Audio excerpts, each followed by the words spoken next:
Mummy ने भाई की शादी एक शर्त पर उसकी पसंद की लड़की से करने की हामी भरी थी। अगर भाभी ने शादी के 10 दिनों के अंदर खुशखबरी सुना देती, अगर ऐसा ना करती तो हमें उसे तलाक दिलवा देते। लेकिन हैरत की बात तो ये थी कि उसने 10 दिन के बाद ही खुशखबरी सुना दी। मैं 3 साल से बेऔलाद हूँ। उनसे पूछा ये कैसे हुआ। कहने लगी कि मैं सफ़ेद रंग का पाउडर दही में मिलाकर पीती हूँ। मैंने वो पाउडर मांगा तो बहाना करने लगी और इसलिए रात जैसे ही वह सो गई, मैं उसके कमरे में ख़ास तौर से वो सफ़ेद पाउडर चोरी करने के लिए आ गई थी और जल्दी से दही में मिलाकर खा लिया। लेकिन खाने के 10 मिनट बाद ही अचानक ही मेरे पेट में मेरे भाई ने जिद लगा रखी थी कि वह अपनी पसंद की लड़की से ही शादी करेगा, वरना नहीं करेगा। अम्मा किसी भी सूरत में भाई की बात मानने को तैयार नहीं थी। वे भाई की शादी अपनी भतीजी से कराना चाहती थी। बचपन में ही उन्होंने पसंद कर रखा था। मेरे भाई को भी शुरू दिन से ही पता था कि उसकी शादी तानिया से ही तय हो गई है, लेकिन उसके बावजूद भी उसने कई दिनों से घर में हंगामा लगा रखा था।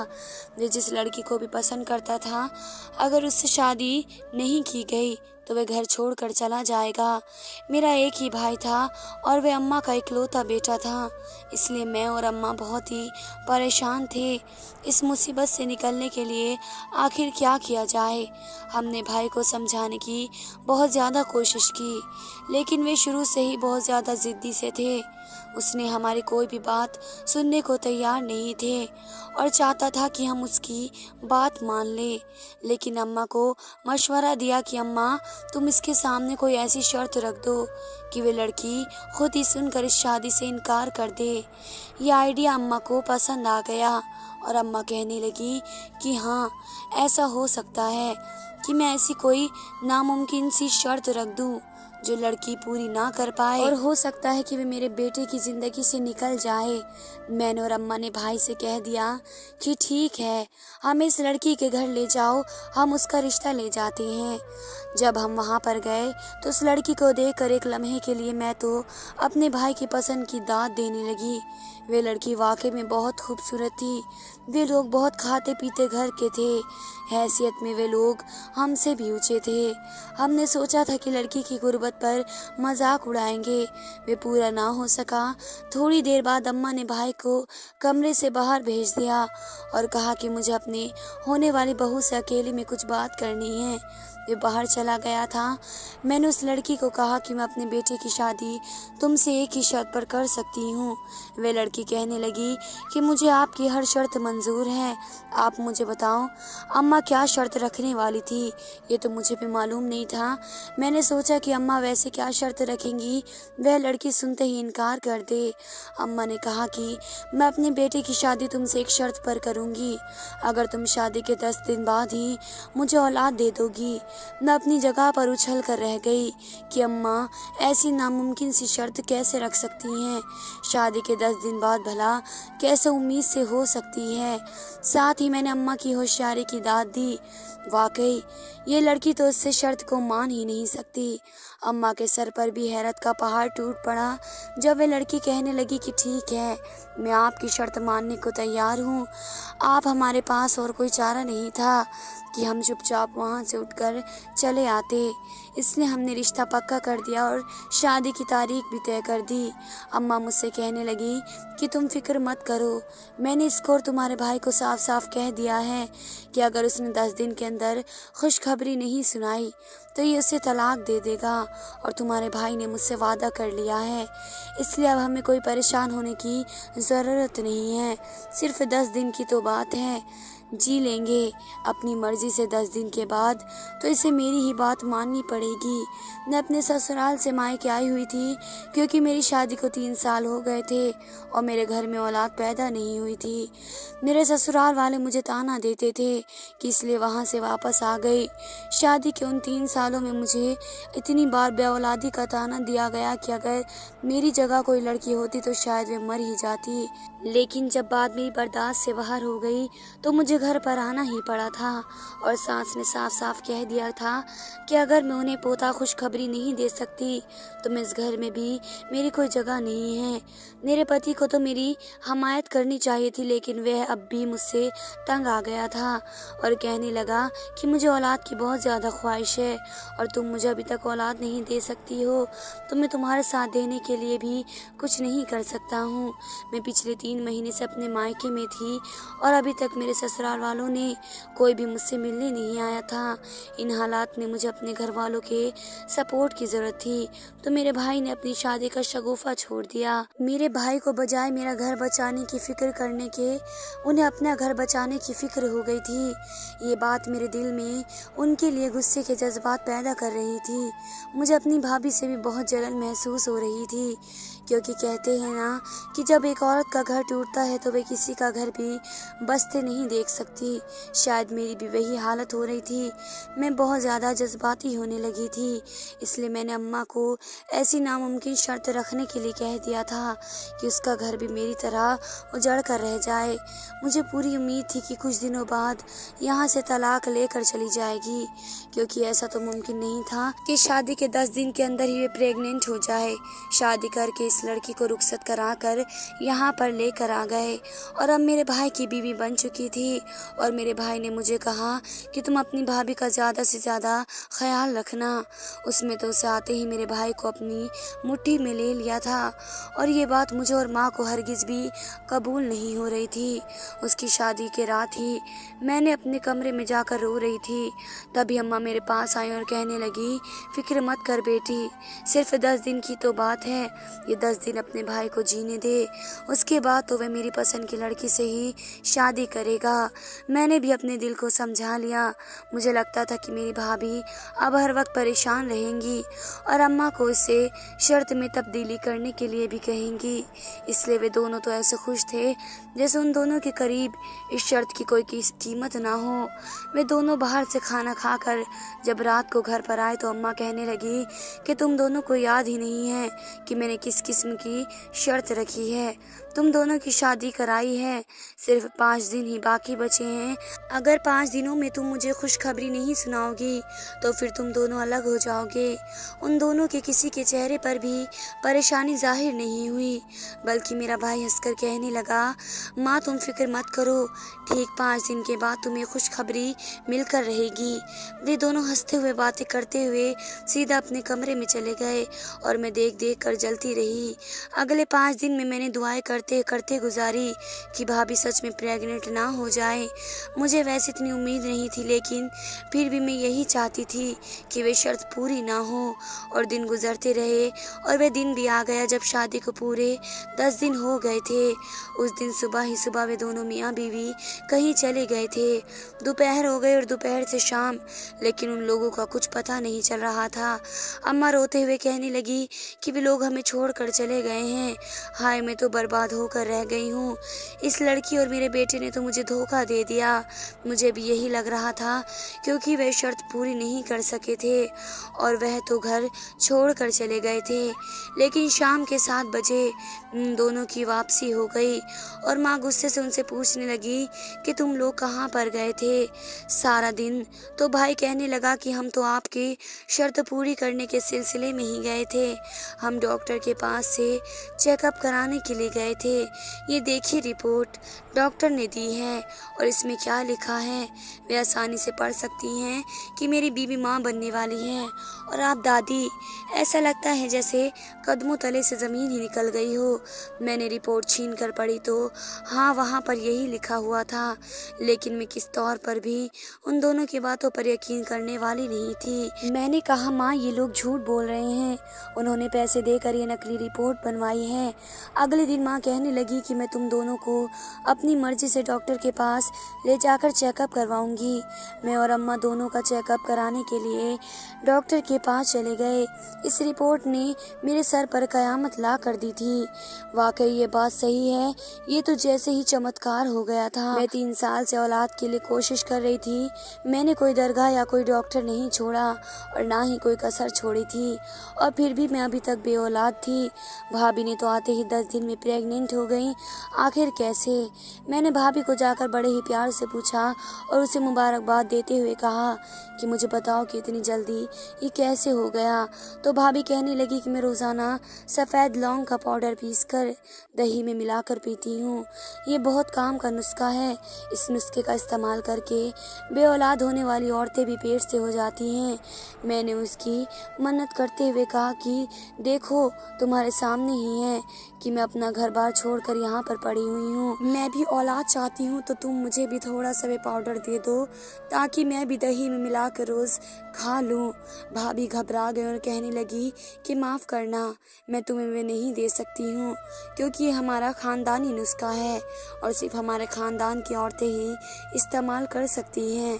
हमने कभी बाहर वाली औरतों को इसे इस्तेमाल करने के लिए नहीं दिया है। मैंने उसे बहुत कहा लेकिन इसमें मेरी एक नहीं सुनी। यहाँ तक कि मैंने अपने भाई को भी कहा, लेकिन मेरे भाई ने भी वही जवाब दिया जो उसकी बीवी ने उसे पट्टी पढ़ा दी थी। अब माँ को भी भाभी से कोई परेशानी नहीं थी। वे तो बहुत खुश हो गई थी क्योंकि वे दादी बनने वाली थी। उनके अरमान पूरे होने वाले थे और उन्होंने भाभी अपनी बहू को भी कबूल कर लिया। मेरे ससुराल वालों को जब इसका पता चला तो मेरी सास ने मुझे ताने देते हुए कहा कि अपनी भाभी को देख लो, तुम्हारी माँ को दादी बना दिया और 3 सालों से मेरी आजमाइश की सूली पर चढ़ा रखा है। मैंने वादा कर लिया कि मैं भी बहुत जल्द खुशखबरी सुना दूंगी क्योंकि मेरे जहन में यही था कि अब जैसा भी है मुझे वे पाउडर भाभी से हासिल करके ही रहना है और वे नुस्खा ज़रूर इस्तेमाल करना है। अगर वे अपनी मर्ज़ी से मुझे नहीं दे रही तो फिर उसे और कोई रास्ता अपना लूँगी। मैंने सोचा कि जब वे घर पर नहीं होंगी तो मैं उनके कमरे में उनका वे ख़ानदानी नुस्खा वाला पाउडर चुरा कर ले आऊँगी। एक दिन भाभी और मेरा भाई डॉक्टर के पास गए तो मैंने जल्दी से भाभी के कमरे में गई और पाउडर तलाश करने लगी, लेकिन मुझे जानकर मायूसी हुई कि सारे दरवाजे और अलमारियों पर लॉक थे। मुझे कुछ समझ में नहीं आ रहा था कि अब मैं कैसे ढूंढूं। फिर मुझे ख्याल आया कि मुझे उसकी मौजूदगी में ही कुछ करना पड़ेगा। मैंने उसे 2 से 3 बार देखा था कि वह अपनी अलमारी से वही पाउडर निकाल कर दही में मिलाकर खाया करती थी। 2 दिन बाद जब मैंने अपने प्लान पर अमल करने का सोचा तो मेरा दिल ज़ोर ज़ोर से धड़क रहा था और मैं यही सोच रही थी कहीं भाई और भाभी को पता न चल जाए, उनकी आँख न खुल जाए। लेकिन वे सो रहे थे और जब मैं उनके कमरे में जाकर भाभी की अलमारी को खोलकर चोरी चोरी करके मैंने वो पाउडर निकाल लिया और अपने कमरे में आ गई। मैंने पहले से ही किचन से दही लाकर अपने कमरे में रख दी थी। मैंने अपने कमरे में जाते ही वो पाउडर दही में मिलाया। 1 मिनट के अंदर ही मैंने खा लिया। मैंने सोचा कि अब मुझे रोज़ाना 10 दिन तक यही करना पड़ेगा, लेकिन दही खाने की थोड़ी देर बाद ही मुझे अपने पेट में बुरी तरीके से दर्द हुआ। थोड़ी देर तक तो मैंने बर्दाश्त किया, लेकिन दर्द मेरी हिम्मत से बर्दाश्त हो गया था तो मैं पूरी तरीके से चिल्लाने लगी।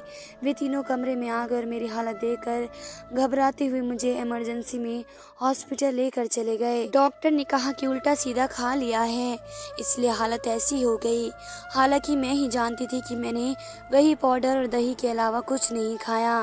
भाभी भी वही पाउडर खाती थी तो उसको तो कुछ नहीं होता और ना ही उसे तड़पते हुए देखा था। फिर मेरे साथ ऐसा हुआ। ज़रूर कोई और बात थी जो मेरी भाभी मुझसे छुपा रही थी। मुझे अब ऐसा लगने लगा था कि उसने मुझसे झूठ बोला है, क्योंकि जब भी मैंने वे पाउडर दही में मिलाकर खाया मेरी हर बार यही हालत हो गई, जबकि मैं इससे पहले तो कभी पेट में दर्द नहीं हुआ था। एक दिन मेरे शक यकीन में बदल गया जब मैंने भाभी को बात करते हुए सुना। भाभी भाई को कह रही थी कि मुझे लगता है कि तुम्हारी बहन हमारी अलमारी से इस पाउडर को चुरा कर खाती रही है, इसी वजह से वह हर रोज़ पेट दर्द का शिकार हो जाती है। इस बेवकूफ़ को ये नहीं पता कि मैंने तो उससे झूठ बोला था। उसे खुद भी अकल से काम लेना चाहिए था, सोचना चाहिए था भला एक सफ़ेद लौंग का पाउडर दही में मिलाने से कोई प्रेग्नेंट हो सकता है। मैंने उससे जान छुड़ाने की वजह से मैंने बहाना बना दिया था और वे सच में ही समझ बैठी थी, जबकि ये बात तो ये है कि इसे कोई प्रेग्नेंट औरत ही खा सकती है। मैं हैरत के मारे दंग रह गई। मैंने सोचा भी नहीं था कि ये बात सच में झूठ हो सकती है। उसने मुझसे जान छुड़ाने के लिए इस नुस्खे का जिक्र कर दिया था और मैं सच समझकर अपनी सेहत के साथ गलत कर रही थी। मेरे दिल ने कहा कि अभी और इसी वक्त कमरे में जाकर इसकी खूब अच्छे से खबर लूँ। फिर मैं कुछ सोच कर रुक गई। गई, क्योंकि ये बात तो सच है कि ये औलाद पैदा करने वाली थी। मुझे मालूम करना था सिर्फ 10 दिन में ऐसा क्या किया। अगर मैं इस बात को बिगाड़ देती तो फिर भी मैं हरगिज़ मालूम नहीं कर सकती थी कि ऐसा क्यों हुआ है। मुझे ऐसा लगा कि शायद किसी पीर बाबा के पास जाती होगी, क्योंकि शादी के 10 दिन बाद तो घर पर ही नहीं रुकती थी। सुबह को निकलती और शाम को घर वापस आती थी। तो वह किसी मौलाना के पास अमल के लिए, किसी दुआ के लिए जाती होगी, और इसी वजह से उनके घर औलाद पैदा होने वाली है। अब तो मेरे ससुराल वालों का भी मुझ पर दबाव बढ़ रहा था कि वे मुझे कहते थे कि तुम्हारी भाभी भी 10 दिन में औलाद पैदा कर रही हैं, तो तुम उनसे पूछती क्यों नहीं, इसने ऐसा क्या किया। अब किसी को क्या बताऊं कि मैं अपनी भाभी से कितनी बार पूछ चुकी हूँ, लेकिन वे मियाँ बीवी कुछ बताने को तैयार नहीं थे। मैंने सोचा था कि अब मुझे उनकी एक एक हरकत और एक एक बात पर नज़र रखनी और ये मालूम करना है कि आखिर ये कैसे हुआ है। अगर मैंने खुद की निगरानी में उनकी रिपोर्ट ना कराती तो मैं तो ये समझती कि वे लोग झूठ बोल रहे हैं, मगर 2-3 डॉक्टर के पास चेकअप कराने के बाद कंफर्म हो गया था कि वे वाकई में माँ बाप बनने वाले हैं। मेरी भाई और मेरी माँ हर वक्त भाभी के नखरे उठाते रहते और ये बात मुझसे देखी नहीं जाती। एक रोज़ वे दोनों खाना खाने के लिए बाहर जाने लगे तो भाभी के दिल में क्या बात आई कि मुझे कहने लगा कि तुम भी साथ आ जाओ, क्योंकि बहुत दिनों से तुम कहीं बाहर नहीं गई हो, तुम्हारा दिल बहल जाएगा। मैं पहले तो मना करना चाहती थी, फिर कुछ सोचकर मैंने हामी भरी। हम खाना खा रहे थे तब एक लड़का हमारी टेबल पर आया और मेरे भाई से कहने लगा कि तुम दोनों ने रुखसती करा ही दी। आखिर भाई ने इस लड़के को गौर से देखा, ऐसा लगा कि जैसे मेरा भाई घबरा गया हो। जल्दी से मुझे कहने लगा कि हमारा बहुत अच्छा दोस्त है। इससे पहले कि वह कुछ कहता, मेरे भाई का हाथ से पकड़कर थोड़ी दूर से ले गए और इस पर मुझे ऐसा लगा जैसे कि वे कोई ऐसी बात करने जा रहा था जिससे मेरे भाई का राज पता चल जाता, और इसके लिए उसे चुप कराने की खातिर कहीं और ले गया था और उसे भेज दिया। हम तीनों घर पर आ गए थे, मगर उस बात से मेरे दिमाग से चक्कर आ गया था जो भाई के दोस्त ने कहा था। आखिरकार तुम दोनों ने रुखसती करा ही दी है, इस बात का क्या मतलब था? कोई ऐसा राज जो छुपा हुआ था।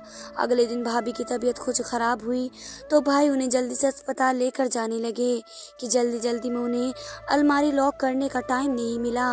मैंने इस मौके को अच्छा समझा और उसके कमरे की तलाशी लेने के लिए चली गई। तभी अम्मी कमरे में आ गए और पूछने लगी कि तुम इस कमरे में क्या कर रही हो। तो मैंने बहाना बना दिया कि भाभी की तो तबीयत ठीक नहीं रहती, इसी वजह से उनके कमरे की सफाई करने के लिए यहाँ पर आई हूँ। मैंने ये बहाने इसलिए बनाया था कि बाद में किसी को मुझ पर कोई शक ना हो। उनके कमरे की तलाशी ले रही थी, इसलिए जब किस्मत साथ देने के लिए आ जाए तो सबूत खुद ब खुद सामने आ जाते हैं। तभी मेरी नज़र अलमारी में पड़े कुछ कागजात और फाइल पर पड़ी। मैंने उन फाइलों को उठाया और उन्हें देखते ही मेरी जान निकल गई। अगर ये कागजात अम्मा देख लेती तो भाई और भाभी को तलाक देने पर मजबूर कर देती, क्योंकि इन दोनों ने हम दोनों को धोखा दिया था। मैंने उसी वक्त अम्मा को बुला लिया। उसी वक्त पर भाई और भाभी भी आ चुके थे। मुझे अपने कमरे में उन कागजात को साथ देकर भाई और भाभी घबरा चुके थे। इस फाइल में एक निकाहनामा था जिस पर 2 साल पहले की तारीख लिखी हुई थी और एक प्रेगनेंसी रिपोर्ट की थी जो 2 महीने पहले की थी, जबकि भाई की शादी को तो अभी सिर्फ 1 महीना हुआ था। इन दोनों के चेहरे के रंग उड़ चुके थे और इस फाइल को देखकर ऐसा लग रहा था कि भाई ने बहुत बड़ा धोखा दिया है। भाई ने 2 साल पहले ही भाभी से शादी कर ली थी और उसकी बीवी इस शादी से पहले ही प्रेग्नेंट थी। मेरा भाई शर्मिंदगी से कहने लगा कि ये बात सच है कि हमने आपको धोखा दिया। मैं जब यूनिवर्सिटी में थे तो हम दोनों एक दूसरे को पसंद करने लगे थे और एक दूसरे से ही शादी करना चाहते थे। मुझे तो मालूम ही था कि मैं अपने घर वालों को मना लूँगा, मगर उनके चाचा की तरफ से हमें डर लगता था क्योंकि वो उसकी शादी अपने बेटे से कराना चाहते थे। इसी के सर पर ना तो बाप का साया था और ना ही भाई का साया। यह अकेले क्या कर सकती थी, उसके खिलाफ नहीं जा सकती थी। इसलिए हमें बेहतर यही समझा कि पढ़ाई ख़त्म होने का इंतज़ार न करें। तभी हमने दोनों ने एक दूसरे से शादी कर ली और हम एक साथ रहने लगे। मैंने सोचा कि तुम्हें ये सब कुछ बता दूं, लेकिन फिर मैंने सोचा जब मेरी नौकरी लगने वाली है और मैंने फैसला कर लिया है कि मैं आपको सच बता दूंगा, लेकिन आप शादी के लिए मान ही नहीं रही थी और आपने एक शर्त हमारे सामने रख दी। हमारी मुसीबत कम करने की खातिर अल्लाह ने हमारा रास्ता आसान कर दिया, जिसमें हमारा ही फ़ायदा था। मैं आप लोगों को दुखी नहीं करना चाहता था, इसलिए आप लोगों को सच्चाई नहीं बताई थी। ये सब सुनकर अम्मा का सदमे के मारे बुरा हाल हो गया। उनका बेटा उन्हें बिना बताए इतना बड़ा कदम उठा सकता था, उन्होंने कभी सोचा नहीं था। मगर जाहिर है अब तो ये सब कुछ हो गया था और होने को कौन टाल सकता है।